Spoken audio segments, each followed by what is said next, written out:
Check 1, 2. We're live. Doing it live. Doing it live.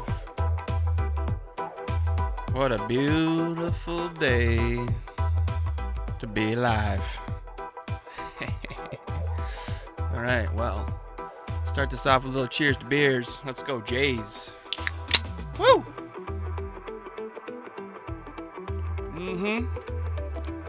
The boys. Looking forward to tonight. Okay, let's get this going. Pew, ba-bow. Ba-ba-ba-ba-ba-na-na.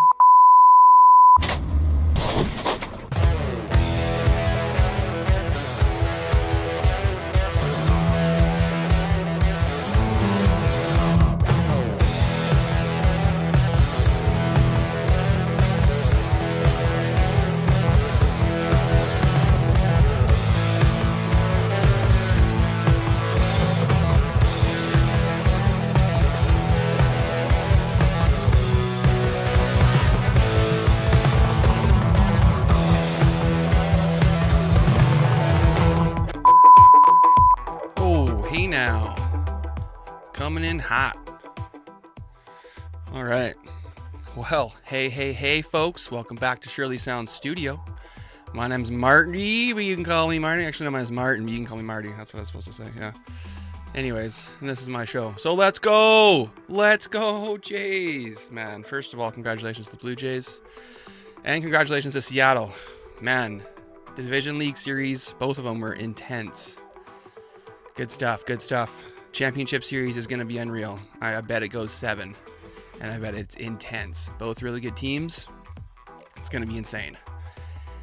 I think, I don't know who has the upper hand. I mean, I think maybe the Jays have the upper hand, but I don't want to go and say that and jinx anything. But the boys are looking good. We don't got Bo Bichette on the roster for the championship series, unfortunately, but the other boys are doing pretty good, so I'm stoked. I got butterflies. I'm super excited for the series, but that's not what we're here today. We're here to talk about the king, Bitcoin, and the markets. Oh yeah, what happened? Oh my, what happened here? Well, let's go look at that other chart. This is crazy, man. Last time we were talking, we were down here, and I said this is gonna be the cycle top, but I don't know like what the price is gonna be, but I think this is when it's gonna happen. And honestly, from what we've seen here in the last 2 weeks, I'm actually kind of changing my theory here. Maybe. We'll see. Definitely keeping a close eye on this, because that's nuts. Right there. That is nuts. Come on, YouTube. What are you doing? Come on, YouTube. What are you doing? What does this say? Streaming and will experience buffering. Why? It's all good and then it's just not all of a sudden. Somebody's using the microwave? What's going on here? I told you not to use the microwave when I'm streaming, Mom! God damn it! Oh boy. Alright, well, we're gonna try and get through this anyways. I don't know why that's happening. But we gotta know. The news says that there was a 100% tariff announced on China, and that's why the market's dumped. And Trump tweeted it at 10:59. At 11 o'clock, the markets crashed. It was all his fault. No. So false. Come on, guys. Think for yourself. Let's have a look and see at the liquidity. Okay? We knew this was going to happen. I talked about it before it happened because it was obvious when you look at the liquidity. Okay? The markets were over leveraged. Everybody thought when she broke 125 again, 124, that we're going to 131. We're going to 150. It's like, come on, guys.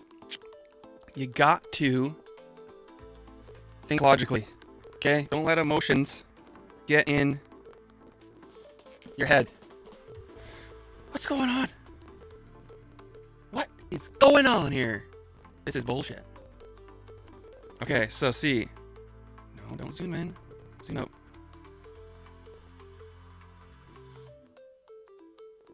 Breaking my balls here. Okay. Look at all this liquidity, okay? Remember we thought when we were here that we were going to come sweep this liquidity? I said, probably going to come sweep this liquidity. And then we started taking off. And I mean, there's more liquidity up here as we started going. People were shorting, so it continued to pump and get all those shorts. Fair enough. But then look what happened. We ran out of liquidity. We had a couple more pumps. And then, I mean, there's a little bit more. But when it comes down to it, they were going after this. At the time, this was massive. We're talking $20 billion. $20 billion down here that the exchanges would have to pay those people if we did continue to go higher. And they don't want to do that. They don't want to do that. Who would want to think about it? If you're a bank, you don't want to pay high interest. If you're an exchange, you don't want to pay people out. And these are all leveraged traders here. So that's what you have to keep in mind. It has nothing to do with just holding Bitcoin on spot. These are people who are putting Bitcoin in on trades with leverage, borrowed money. Leverage is borrowed money. So that borrowed money is borrowed from the exchanges, and they put their position in. I say they put $100 at 10x, that's a $1,000 trade, right? So, but the exchange is covering the rest, and that person can make the return on $1,000 only using 100 of their own dollars. Okay, so when they win, who pays that money, right? Well, it's losing traders on the other side of things, but also it's the exchanges that will be paying it because it all flows through them. So they need to get liquidity to pay people one way or another. Okay. So when we see massive amounts of liquidity, we see massive amounts of liquidity, price goes to get it. That's what the markets do. It's a washing machine to just tumble everybody, just shake them all up, choke them, and then spit them out. Okay, that's what it's all for. So it's a beast that you cannot stop. It's there's so many things here that people are like, oh my god, it's gonna go to zero. It's like, this is a absolute beast that will not be stopped. Okay, the government's tried for over 10 years to stop it. They found out that they can't, and now they're panicking to try and get as much as they can. The exchanges have more power than the government does. So many people have more power than the government does. Things are a lot worse than most people understand. Trusting your government is not the best thing right now because they don't know what they're doing, and all they're trying to do is make sure you don't find out they don't know what they're doing. Okay, so do your own research, figure out how these things work for yourself, and you'll be much better off. Trust me. Of course, this is just for educational purposes. Nothing I say and do should be taken as financial advice. I'm just a guy in his mom's basement trying to farm for engagement. That's all we're doing here on the internet. Okay? So smash the like, subscribe, and engage. Because I'm out here laying seeds, and I need them to grow into plants so I can harvest the plants. Okay, that's enough of that. But seriously, follow me on X. I tweet them sometimes. It helps people. I mean, it helped probably like 5 or 6 people, and it's cool. I like that. I like helping people. I feel like I've figured out quite a few things in the last decade or so. It's benefited my life quite a bit, honestly. So I want other people to enjoy it with, because when you are alone and everyone else has to work, you're like, well, come on, man, you gotta figure out how the market works. We can like hang out on Wednesday or something. You know what I mean? But anyways, let's have a look at some statistics here. This is the Bitcoin price overlaid with the fear and greed index over time. So how the market sentiment is. Are we in fear or are we in greed? And we didn't really get that high, honestly, in the last little bit here with greed. But I think I noticed a bit of a divergence here. So so far we have, you know, if you look real close here, we've got a higher low, we've got a lower low. So it's a divergence. We've got a lower low and we've got a higher low. That's a divergence. We saw what happened there. We've got equal lows and then sort of lower lows, you could say. Anytime you see divergences, you have instability. You have what the market wants to seek stability, wants to seek proper structure. So anytime you see imbalance, we're looking for balance to be restored. So potential little imbalance here, which might see, you know, let's see, where are we pumping a little bit? We're at 114.1. Had a little pump this morning. I see that. I don't know if this pump really has legs. Again, we're just in this range. Nothing has changed. And actually what I want to show you too is, let's go on the daily. So over 1 day, Bitcoin's up 1.93%. Okay, that's nice. That's neat. But over 7 days, we're down 7.22%. Dang. Well, question is, 30 days. How about that? Oh, well, only 1.6% down over 30 days. How about 90 days? 4.67% down over 90 days. So is this opportunity? I don't know. Let's check it max. Oh, 843 times overall it's up. So, I don't know. You think for yourself and say, over 90 days, we're down almost 5%. Is this an opportunity? Is this an opportunity? So basically this whole time here, we've been in the same range. Okay, we're not ready for markup yet. In fact, we might see mark down. I told people that I was taking profits here. I told people I was taking profits here. I told people I was taking profits here. Time in the market is always more valuable than time in the market. The reason why I was taking profits up here is because I was entering these positions in the 20,000s, in the 30,000s, in the 40,000s. Okay, so we're talking anywhere from 2x to 5x my positions. That's why I'm taking profits. That makes sense, right? If you don't have any Bitcoin, is it a good time to buy? Which a lot of people have been asking me right now. I probably got asked the most I've ever been asked over this week. Is now a good time to buy Bitcoin? I said, no, it is not. Actually, I don't even care if you have none or not. Do not buy any Bitcoin right now. Okay, just trust me. And literally 3 days later, whammy, she goes down big time because the market's over leveraged. Now, if the market wasn't over leveraged and people didn't have any Bitcoin, then I would say, yes, it's a great time to start DCA because over the long period of time, the dollar is printed to infinity and there's only 21 million Bitcoin. It is a scarce asset with limited supply. So ultimately, mathematically, over time, it will only go up and to the right. But of course, it's tradable, just like anything in the market. So whenever we have over leverage, the market makers or the exchanges or the banks or whoever you want to call it, they're all going to wipe out the leverage with the capital that they have before markup. Okay, melt up could be coming soon. I do think that I don't think this is the end of the crash, just so to speak. So there hasn't really been much talk about it. The only thing I've seen in the news actually was it was something about Trump, but then now today they're saying that it wasn't something about Trump. So it's like, come on guys, like they don't know what they're talking about. The market crashed and they need to give you an excuse. Trump is the easiest thing for them to say. So that's what they say. Oh, Trump, he tweeted something. I don't know. I don't know why they can't just be like, hey guys, look at this graph. Look at this graph. Like, come on, just look at the graph. We have way too much liquidity. So many people lost their life savings, they say. I lost my life savings. I'm like, why? Why were you over leveraged that much? Like, come on, put a 1 in chat if you got wrecked. I'll tell you what I'm going to put in chat right now. I'm putting a 2 in chat because I made money on the drop. Actually probably had my best week on a drop. Come on. You know what's funny is I did have my best week. And my second best week was a few years ago when FTX collapsed because it was obvious again. We went heavy short because the markets were over leveraged and the exchanges don't want to pay that amount of money. They can't pay that amount of money. They have to do something about it. Okay. We're using our thinker here. I don't understand how so many people are like, oh my God, I lost $10 million. Oh my God, I lost $5 million. I lost mine and my sister's and my whole family's life savings. What are you doing, dude? You lost your whole family's life savings? You went 10x at Bitcoin's all-time high? Long? What? Why? Why would you do that? Come on, man. If anything, wait for the big red candles, okay? If you don't buy big red, you don't chew big red, then beep you, right? Listen to Ricky Bobby, okay? Listen. You gotta listen. That's what people have issue with these days. They don't listen. They just hear what they want to hear. I say things, blatant English, easy to understand, but they still don't get it because all they want to hear is what they want to hear. You can't handle the truth, right? Oh man, no, just seriously, stop taking your opinions so seriously, and kind of just understand how it all works and just realize that you can't beat them. You're gonna have to join them. You can't beat them, okay? I mean, we could if we all got together, we could beat them, but it's not gonna happen. I've tried almost half my life to make people aware of how the world works and how that we have the power. We have the power, but people want the convenience. So yeah, it ain't gonna happen. So I told a group of people that I spent a lot of time with over the last decade that I was joining the dark side a few years ago. I said, I'm sorry. I did my time. I tried to tell people how the world works, and they don't want to hear it. So why would I keep talking until I'm blue in the face to try and change something when I also know that I can profit off of it? I can benefit from the madness. I can benefit from the chaos. It sucks. It's terrible. But guess what? If we all figured that out, then there would be no chaos. So I'm justifying it as a step in the right direction somehow, okay? If you're watching this, maybe you will one day too, and maybe somebody else will after that, man. I don't know, but this is the road I'm choosing, and I honestly have to say, like, I care about everybody. I care about the world. I want what's best for everybody. Everybody just wants to feed their family. There's no reason why people got to be lying, stealing, cheating, hacking. Everybody just wants what's good for themselves and their family. It's totally obtainable. It's totally tangible. I think we could possibly see it here in the future as long as technology continues to help us and not wipe us out.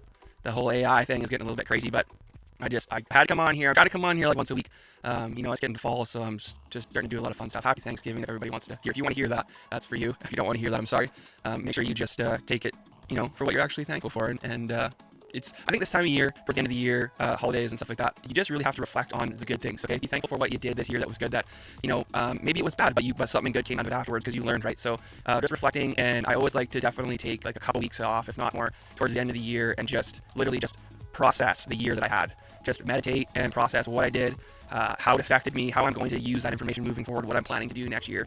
Like get everything out of my, like, not worry about trading, not worry about making an income. I've done enough of that this year. Take the time and really ungrind. I grind. I like to get shit done. I grind all year long, so I like to have the time in the holidays to just take a load off.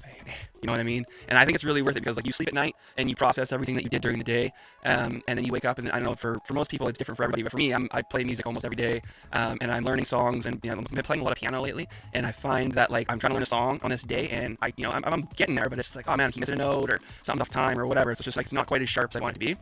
Take a break, go to bed, try the next day, come down to the piano first thing in the morning, and I'm just like, and I just hit. I'm like, boom, first tee, no flaws. Like, come on, see, because my brain had a chance. And I'm not even looking at the keys. My head is up, and I'm just doing it all by ear, all by feel. And it's because my brain had that time to process what I did or what I was working on the day before. And then when I came back to revisit it, bang, baby, it was fire. So you got to do that on small scale and big scale. Make sure those priorities are lined up. And question is, what really crashed the markets? Well, what really crashed the markets is the over leverage. It's nothing to do with Trump, nothing to do with trade war, nothing to do with tariffs. That's all the news feeding you an excuse for things that they don't want to properly explain to you, because if you figure it out, then they're out of a job, right? Okay, so anyhow, I think that's about it. That's about all I wanted to show you guys today. What else is on here?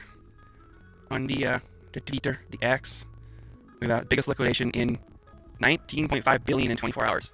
I didn't lose any money. I don't know what to tell you. We were talking about it. Oh yeah, look, there you go. I called it October 8th.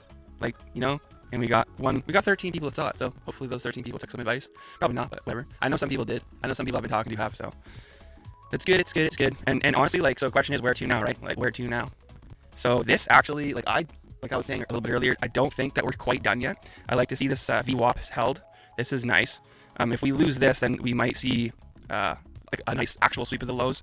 You can see on this, I mean, we already swept those lows, right? So the liquidity is gone from down there. So arguably we could go from here. But I also, have heard quite a few people talking about November 22nd, and it's going to be, I don't know, it's going to be substantial for some reason in the markets, whether up or down. Some people are saying up, some people are saying down. A lot of people are talking about major crashes, like the crash that happened. Like, think about this: the crash that just happened that wiped out $20 billion worth of money, like people's leveraged positions.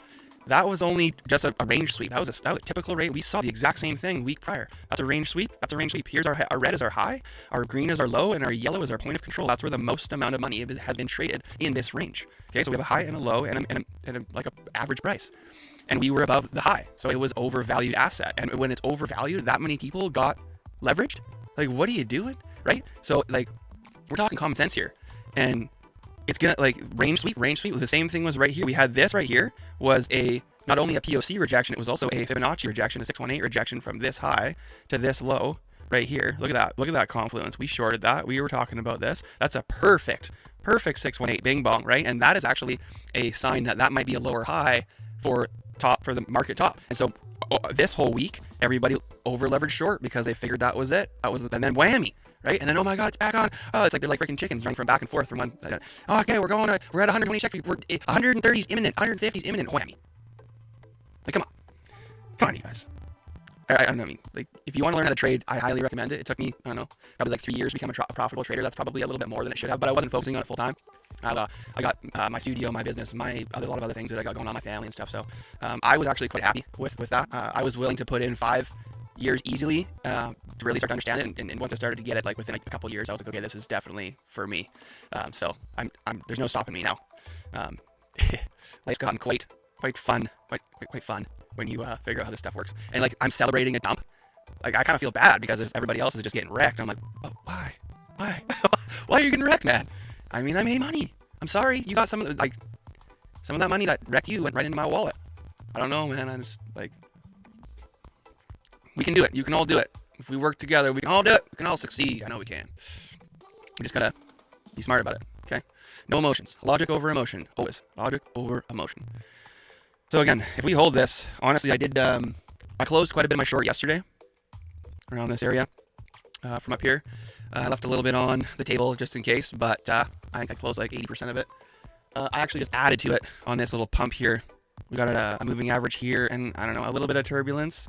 The thing is that my average entry is still above this POC, so I'll be putting a stop at break even on this, and there's no way I can lose on that short. I already pulled the profits from it. If we continue to go up and we get on top of that POC, well, then likely next to go to the value area high, and then we'll watch and see what happens from there. But honestly, still bullish market structure. The wick was a liquidation wick and a massive buy up, so right away the money, like, it got bought right up, right? So we have demand down here, supply, demand. So clear demand, holding the VWAP. Market structure, like, this red line could be invalidated. So what we're going to be watching for now, because we don't predict, we react. We're going to look at another fib from that high to that low. And we're going to keep an eye on actually this one. Not very much confluence there. Let's see what we got here. So a little more confluence down to the wick. If we pull it down to the wick, a little more confluence in this area, with this being a potential rejection area. Again, so if we get rejected from here, then we're looking to come back down to the low. In which case, that would be I'd be looking for a lower low at this point. And that, in which case we might come down to here. We're talking 105. We're talking 104. And retest the previous value area high. See if we retest that, see if we can hold it. If we get stuck back in that value area, then that's bear market territory. That's the bull market's over. Prophecy has, like, the 4-year cycles are still a thing, and we're going down for the next year. Get ready to turn your DCA bot back on and get ready to accumulate as we go back to 60K probably. Who knows? But I mean, if that happens, there's going to be a lot of people that are going to benefit from it. So I honestly think that might not happen. There's a lot of people, especially institutions with a lot of big money, that are in this heavily now. So for it to go back down to 60K to allow retail to come back in at a manageable price for the average person might not happen. So I mean, if you have no Bitcoin, you just really want to study Bitcoin. If you have Bitcoin, you've been in for a while, you're starting to pay attention, you know what's going on. If you're trading, we're looking for the levels, right? And that's it. That's really it. I gotta go. Have a good day. Hopefully this stream worked. It doesn't look like it did. I don't know why. But we'll try again next week, maybe. Smash the like, subscribe if you're new, and let's have some fun here over the next few months. It's profit taking season, baby. Woo! Go Jays. Peace.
the freak?